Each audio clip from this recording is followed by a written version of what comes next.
Banyak di antara kita yang mengaku cinta kepada Nabi Shallallahu Alaihi Wasallam, tapi yang sebagaimana kita mengetahuinya bahwa cinta itu membutuhkan pembuktian. Kadang orang cinta namun tidak ada pembuktian, maka kata anak zaman sekarang ini kan namanya bullshit. Bahkan yang paling menarik adalah meraih cinta Nabi Shallallahu Alaihi Wasallam mampu menggugurkan terhadap dosa-dosa yang pernah dikerjakan.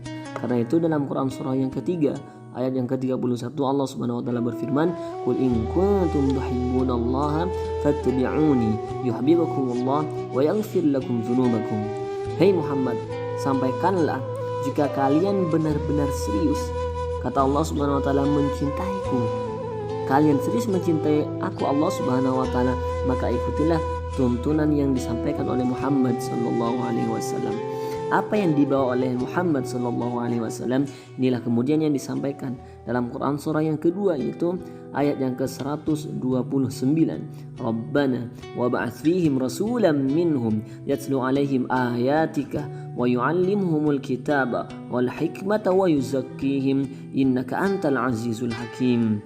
Inilah kemudian yang disampaikan oleh Nabiullah Ibrahim alaihissalam dengan Nabi Ismail alaihissalam ketika bermunajat kepada Allah Subhanahu wa taala, memohon kepada Allah Subhanahu wa taala agar diturunkan makhluk spesial, diturunkan rasul yang lahir di daerah sekitaran Ka'bah, yaitu Muhammad sallallahu alaihi wasallam. Kelak utusan ini akan lahir di daerah sekitaran Ka'bah ini yang akan membawa beberapa misi. Misi yang mulia itu adalah yang pertama disampaikan dalam surah yang kedua ini ayat yang ke-129. Yatlu alaihim ayatika. Dia akan membaca, menyampaikan dan mengamalkan tuntunan dari Allah Subhanahu wa taala. Itu yang pertama. Wa yu'allimuhumul kitabah. Kemudian dia akan mengajarkan Al-Qur'an ini kepada umatnya. Dan yang pernah disampaikan sebelumnya bahwa Muhammad SAW tidaklah diutus melainkan pada seantero dunia, tanpa batasan sekat, tanpa ada batasan laki-laki kah perempuan kah. Beda halnya dengan umat tersebelumnya. Nabi-nabi sebelumnya itu diutus hanya pada kalangan tertentu. Nabi Muhammad SAW tidaklah demikian. Diutus wa ma arsalnaka illa rahmatan lil alamin. Kemudian yang ketiga, misi yang dibawa oleh Rasulullah SAW adalah wa yu'allimuhumul kitab wal hikmah. Hikmah ini oleh mufassir ada yang mengartikannya dengan sunnah, yaitu hal yang dipraktikkan, yang dicontohkan oleh Nabi SAW. Karena itu yang terakhir, yang terakhir dari misi yang dibawa oleh Rasulullah SAW adalah wa yuzakkihim, yaitu adalah menyucikan. Bagaimana caranya untuk bertauhid yang benar kepada Allah Subhanahu wa taala. Inilah kemudian yang dikenal dengan tazkiyatun nafs.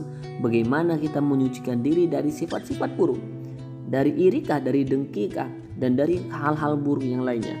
Karena itu Bapak Ibu sekalian yang dimuliakan oleh Allah Subhanahu wa taala, segala hal yang melekat pada diri Nabi itu disebut dengan uswah.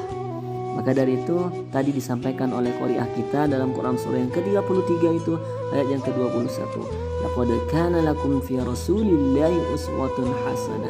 Sungguh dalam diri beliau Rasulullah sallallahu alaihi wasallam adalah terdapat suri tauladan. Nah, yang perlu Bapak Ibu ketahui, dalam kitab tafsir kalimat uswah ini bisa dibaca dengan iswah. Kalau dibaca uswah maka ini menandakan pada perbuatan Nabi yang levelnya tinggi-tinggi.